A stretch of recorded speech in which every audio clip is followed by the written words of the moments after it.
2007, j'ai voulu faire un spectacle sur la prévention. J'ai rencontré une personne qui travaille dans l'association Viol Secours. Et ça m'a permis d'un petit peu discuter sur le viol. Il y a aussi et surtout un article qui m'a beaucoup choqué dans cette année où une fille de 5 ans s'est fait violer. Et donc j'ai décidé de mettre en place ce spectacle avec la collaboration de Anne Ulry et puis tous les danseurs que vous avez pu voir sur scène.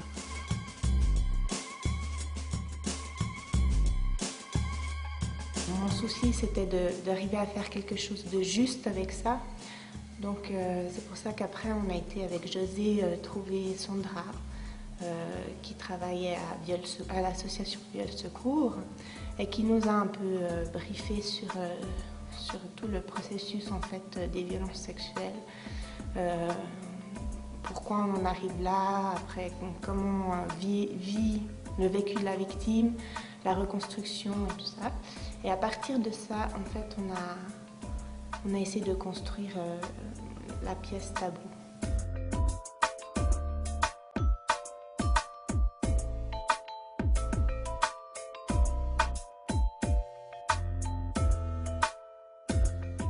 Viol Secours est une association qui a été créée en 1985 et qui a joué un rôle pionnier dans la dénonciation du viol et des violences sexuelles faites aux femmes et dans le soutien des femmes qui avaient vécu ces violences.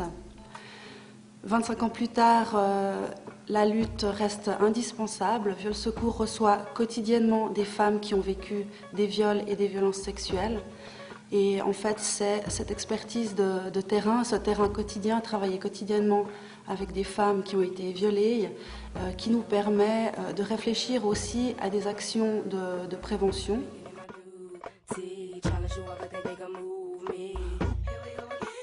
On a essayé justement de faire des scènes qui touchent les jeunes, surtout parce que c'est ce qu'on voit un peu partout. C'est ce qu'ils voient beaucoup eux, et je pense que beaucoup de grandes personnes, et surtout dans le milieu scolaire et dans toutes les associations dans le social, à mon avis, enfin pour moi, je trouve qu'ils sont encore un peu, pas vieillots, mais un peu retardés. Je crois qu'ils s'en rendent même pas compte. Enfin, ce que peuvent voir les jeunes, tout ce qu'ils regardent et où ils en sont, c'est ceux qui ont été choqués jusqu'à maintenant par Tabou et par les scènes vulgaires, soi-disant, c'est les grandes personnes. Elles se rendent même pas compte que maintenant, c'est dévulgarisé et les jeunes, ils voient ça partout et pour eux, c'est quasi normal.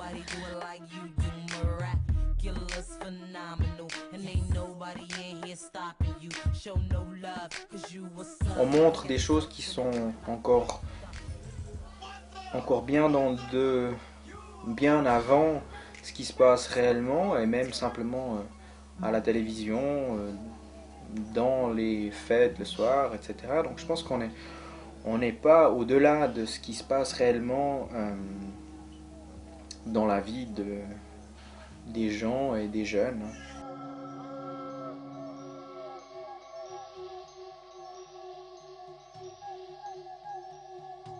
Autour de la question du viol, ce qui est très intéressant, c'est que le spectacle Tabou montre les rapports de force qui existent encore aujourd'hui entre les hommes et les femmes, ces rapports de force qui sont parfois très invisibilisés, et c'est ces rapports de force qui permettent finalement le sexisme ordinaire, qui permet une invisibilité des violences sexuelles. Parce qu'on a des petites scènes qui expliquent un petit peu le rapport de pouvoir, mais plus dans la société. On parle d'un médecin, d'un prof, d'un boss, d'un patron, ou d'un supérieur hiérarchique plutôt. On n'a pas fait de scène en montrant justement que la plupart des victimes de viol ou d'abus sont avec les personnes ça se passe avec des personnes proches d'elles, et c'est souvent le cas parce qu'elles s'y attendent pas, ou parce qu'il y a il y a un pouvoir qui se crée entre la personne et elle.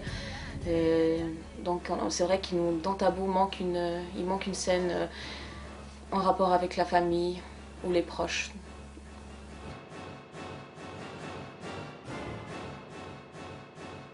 Un bout du spectacle qui, moi, me touche toujours énormément, c'est lors du viol, la musique, les cris de cette femme qui hurle. Quand je suis en coulisses, et même maintenant, j'ai beau juste le dire, l'entendre, j'ai les frissons, ça me touche, ça me prend. Les choses qu'on entend beaucoup chez les jeunes, bon, elle s'est fait violer, c'est que finalement elle l'a cherché, elle avait qu'à pas l'exciter. Puis de toute façon, les garçons, ils savent pas contrôler leurs pulsions, donc c'est aux filles de contrôler l'impact de leur séduction. Donc ça, c'est aussi des choses qu'on réfléchit avec les jeunes pour leur dire non, chacune est responsable de ses actes. Et le violeur fait le choix de violer. Il ne s'agit pas d'une pulsion, il s'agit d'un acte de domination, il s'agit d'un acte, une prise de pouvoir sur l'autre. C'est pas une perte de contrôle, mais c'est une prise de contrôle. On voit aussi l'état de la personne qui a été victime du viol à travers des gestuels qu'elle utilise, où on voit le mal qu'elle s'inflige. En réalité, c'est pas qu'elle s'inflige elle, c'est qu'elle reçoit ce mal de toutes les personnes qui l'ont rejeté, et puis elle l'a à l'intérieur d'elle.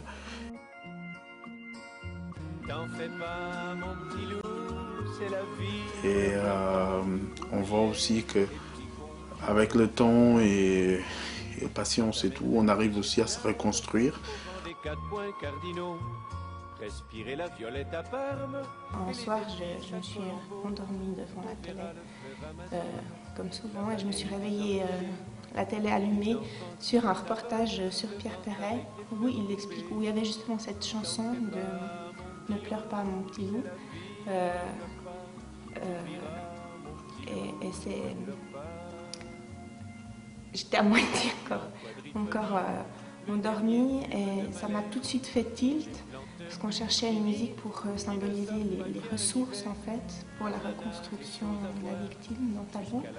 Et je ne savais pas, en fait, que cette chanson avait été créée pour une victime de viol qui était une proche de Pierre Perret, et il expliquait tout ça. Donc voilà, ça m'a fait tilt, et j'ai recherché après les paroles pour voir si ça correspondait et tout. Et effectivement, ça décrivait absolument génialement toutes les ressources et ce qu'on voulait faire passer dans ce tableau-là. Ça fait allusion au petit loup de Pierre Perret. Je crois que simplement c'est une façon colorée de traiter l'après, la reconstruction.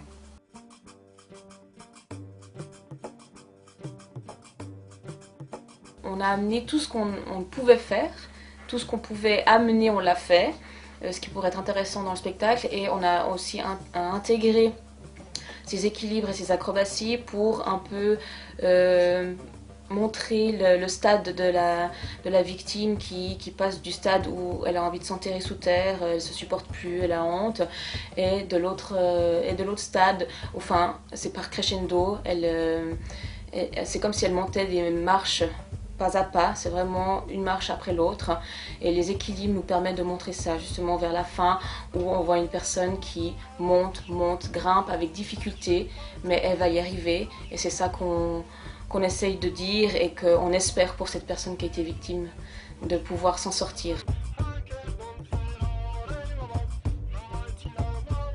Mais l'équilibre, comme je le comprends, c'est pour symboliser la recherche d'équilibre en fait de la victime dans sa phase de reconstruction.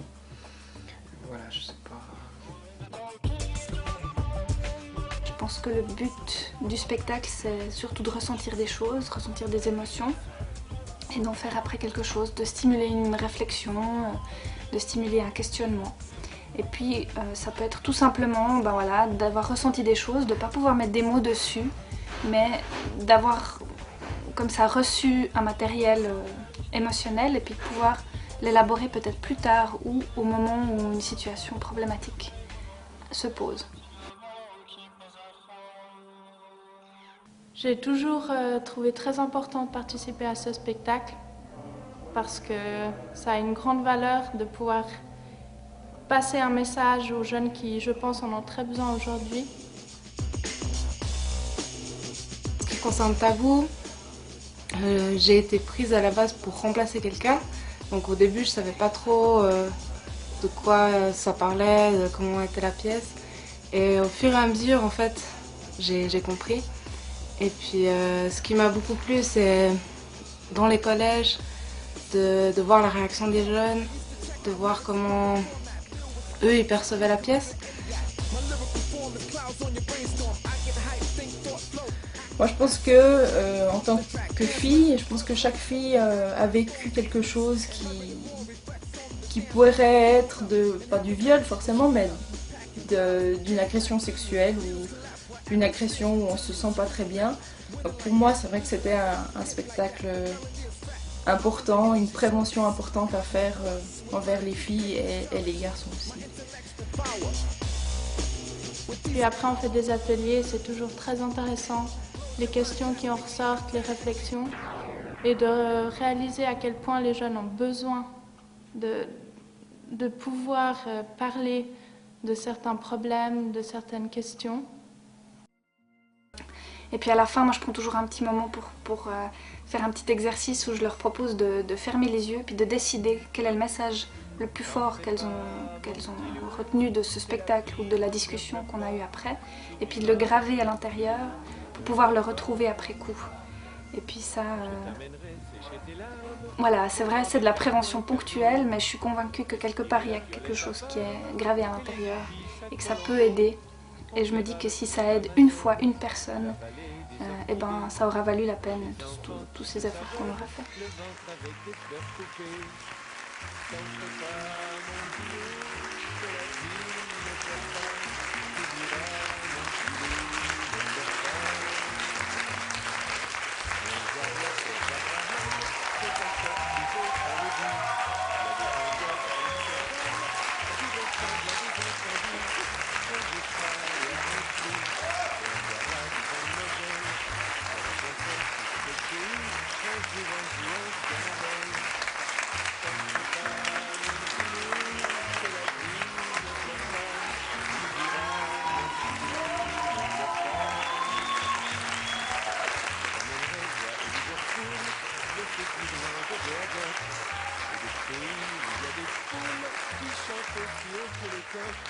Tous les livres les plus beaux de Colette et de Marcel Aimé, ceux de Rabelais ou de Léoto, je suis sûr que tu vas les aimer.